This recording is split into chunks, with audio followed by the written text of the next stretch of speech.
Hi everybody, hello. Thank you so much for watching day 2 and watching this recording for You Manifest for What You Persist on Believing. I am here in the, what they call the Marina of Singapore, and it is such an opulent and luxurious and peaceful and amazing experience. With all that being said, internet has not really been on my side. Completely okay. Nothing will stop this class from getting through. With multiple attempts of trying to go live, I figured I will just record this and I will post this, so you will be able to see this and then to learn day 2 of our class. So I'm gonna jump into it, and I'm going to do this class, and I'm going to record day 2's things. I put it to you, and then I ask you to write your notes, share your notes, tag your friends, and just truly get out of this what it is that you came into it for. And all of my heart has gone into this, and I have truly thought about I've truly thought about how this class can impact you as soon as you turn off the recording or as soon as you walk away from the live.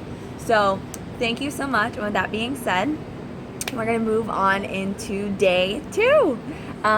Day 1, we talked about a lot of definitions of faith, belief systems, and beliefs, and then we talked about what the word persisting is and what manifesting is. So you had a wonderful and solid foundation of what those things are, and so you can really understand this zoomed out version of the practices that I am about to tell you that you can implement, or that you can start to really focus your energies on and look at these things so you can make these changes in your life. Day 2 is a big picture. Day 2 is zoomed out. Now day 3 is going to be the actual what can I write down on paper, and if you signed up and registered for the class, then you are going to be able to receive the gifts as soon as I get back, which is going to completely help you lay out how you can make your C, D, E, and F steps after this class. So the 4 things that I'm going to talk about today, and I'm going to start with the law of attraction. Some of you guys know all about the law of attraction. Some of you, this is brand new news, okay? So I understand that I have a very diverse spectrum here of who I'm talking to. So the principle of law of attraction and what it has to do with manifesting and you know, your belief systems and how does it affect your life is that the basic component of law of attraction is where your focus goes, your energy will flow. Whatever has your attention is what is going to manifest. You attract things into your life that you put your focus on.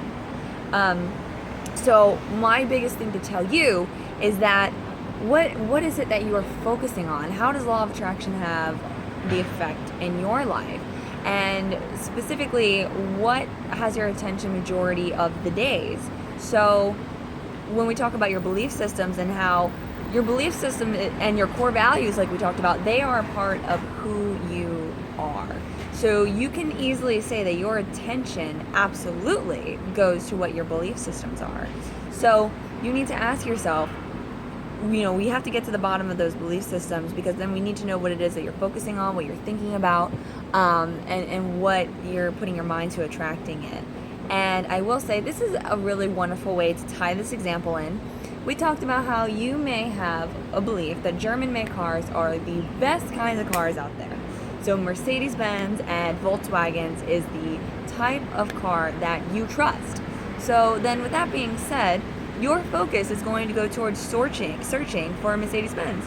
You might buy apps on your phone to do your research and then to compare pricing on cars.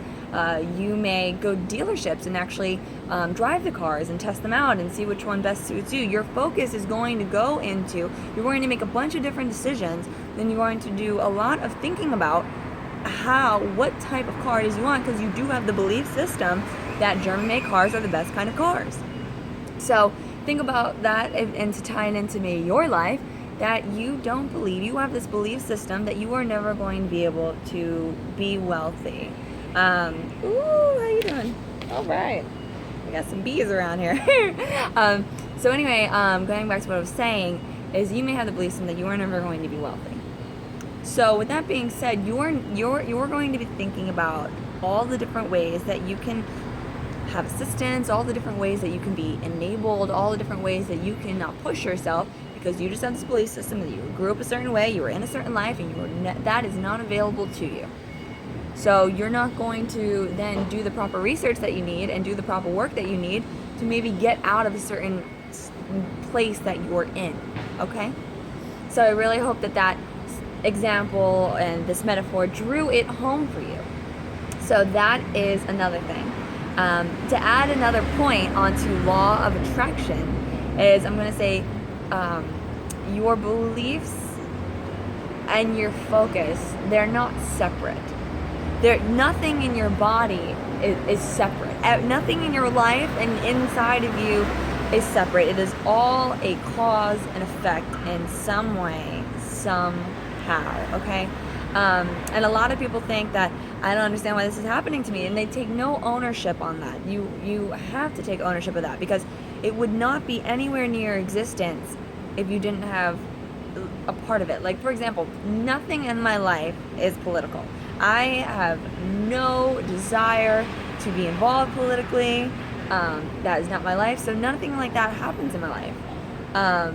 That's just an example. So, but however, I did not want a job. I did not want to work for somebody else. I had to work for myself. So me being laid off was something that did absolutely come into my life and was absolutely my fault. Because of my law of attraction, I kept on asking for something. My focus was on it. My focus was on being an entrepreneur and many other things. Ergo, it just manifested into my life. That's how things transpired, right? So that's another thing. So your habits, your decisions, your relationships, everything, it all is in that melting pot of the effects that happen because of your core values and your belief systems, okay? So I just wanted to drive that home for you.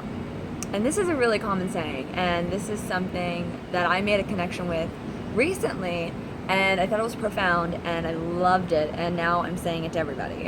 And that is, beauty, they say beauty is in the eye of the beholder, but I think so is your reality.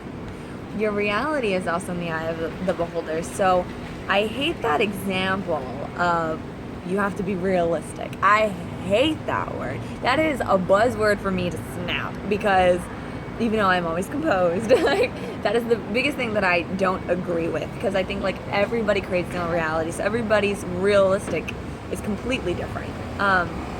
Because depending on what your focuses are, and depending on what your means are, and depending on what your seeds are, what seeds you've been sowing, determines on what your reality can be. And here's a good example that I know a lot of people who say this, and I've heard a lot of people say this, so I think it's really, really important to hear what I'm saying. A lot of people have a common habit of saying there's always something. There's always something. If it's not this, it's that. If I don't have this, I don't have that. If there's something wrong with her, then he's sick. And they talk about their kids this way, and they talk about their life this way. There's always something. I never can catch a break.